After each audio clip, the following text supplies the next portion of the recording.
All right, let's dive in. Today, we're talking about the hidden rules of social conflict. You know, that unseen game that's always being played, the one that decides who wins and who loses in, well, pretty much everything, from politics all the way down to our daily lives. So let me ask you this. Have you ever been in an argument, or maybe a negotiation, and you just felt completely outmaneuvered? I mean, you walk away just scratching your head thinking, wait, what just happened? You had all the good points, you had the facts on your side, but somehow you still lost. Well, here's the thing. It probably wasn't just bad luck. There's a really good chance there was a strategy at play, a very deliberate method for winning that's happening just under the surface of how we all interact.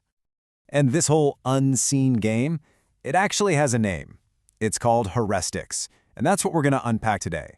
What it is and exactly how it works. Okay, so what is it really? Think of it this way. Heuristics is the art and the science of structuring a situation so that you win, often before the contest even gets started. It's not about playing your hand well. It's about setting up the entire game so your victory is pretty much a sure thing. It's like rigging the deck before anyone's even dealt a card. So where did this idea come from? Well, it all started back in the 1980s with a political scientist named W.H. Riker. This guy was absolutely fascinated with how political fights were won and lost. And he noticed something. It often wasn't about who had the best argument. Nope. It was about who was best at framing the argument itself. Riker actually called it the art of structuring the world so you can win.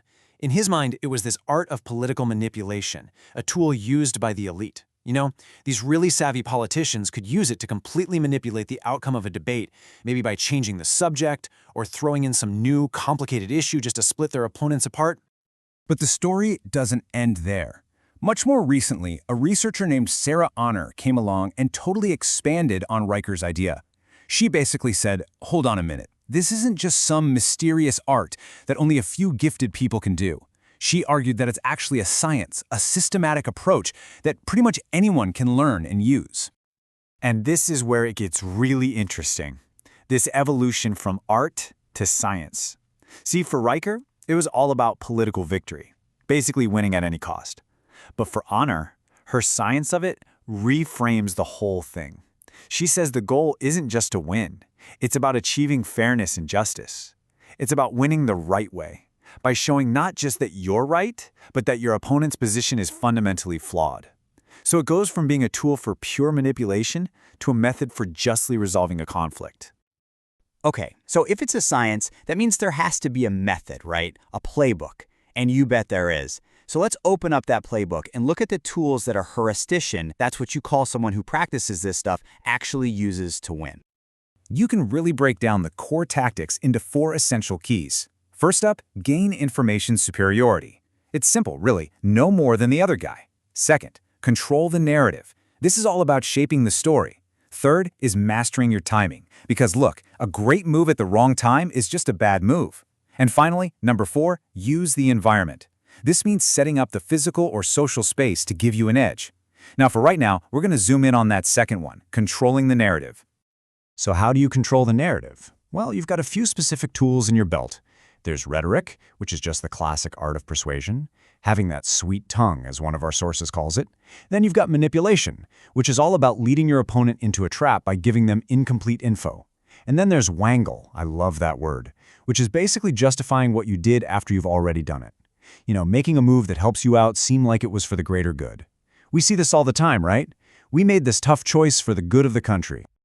But here's the absolute crucial point. When you use these tools the right way, the entire game changes. You're not just playing along anymore, reacting to what your opponent does. No. You've created a whole new reality where their moves are basically irrelevant. They don't even matter, because you've already decided the outcome. Now, this whole idea, winning before the battle even starts, it probably sounds a little familiar, doesn't it? That's because this concept is ancient. We're talking thousands of years old, long before anyone ever thought up the word heuristics. Yep, you're probably thinking of Sun Tzu's The Art of War. And you'd be right on the money.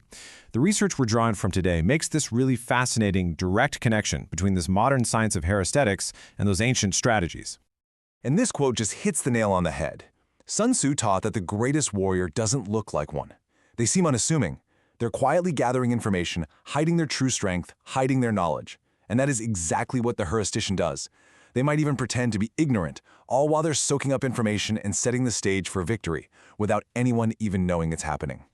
But, and this is a really key difference, Sun Tzu's ultimate goal was to win without having to fight at all. The idea was to be so smart, so prepared, that your enemy just gives up before the first sword is even drawn. Heuristics, though, it takes that and goes a step further. It's not afraid of the fight, it just completely transforms it. The contest stops being about who's stronger or who can shout louder. It becomes a game of pure intelligence, observation, and strategy. Okay, I know what you might be thinking. This all sounds super theoretical, right? Like stuff for ancient generals or modern politicians. But the truth is, heuristics is happening all around us, every single day, and in ways that would probably surprise you. So let's look at a perfect, real-world example. So put yourself in this situation. You're in charge of traffic safety, and you've got a big problem, a long, straight highway where everyone loves to speed. You need to get people to slow down, but here's the catch. You don't have the money or the people to put cops out there all the time. So, what do? The answer? You use what our source material calls a positive heuristic. And that's just a fancy way of saying you structure the situation to get a good outcome for everybody. In this case, keeping people safe on the roads. And the specific tool you'd use from that playbook is manipulation. Now, I know that word sounds bad, but remember how we defined it. It's just managing a situation by providing incomplete or false information. And in this case, the intent is what makes all the difference. The goal is positive, even if the method is a little sneaky. It definitely opens up a whole other conversation about where you draw that line, though. So here it is, the brilliant solution that the Turkish Traffic Directorate came up with. They put fake, cardboard cutout police cars along the side of the highway. It's perfect, right?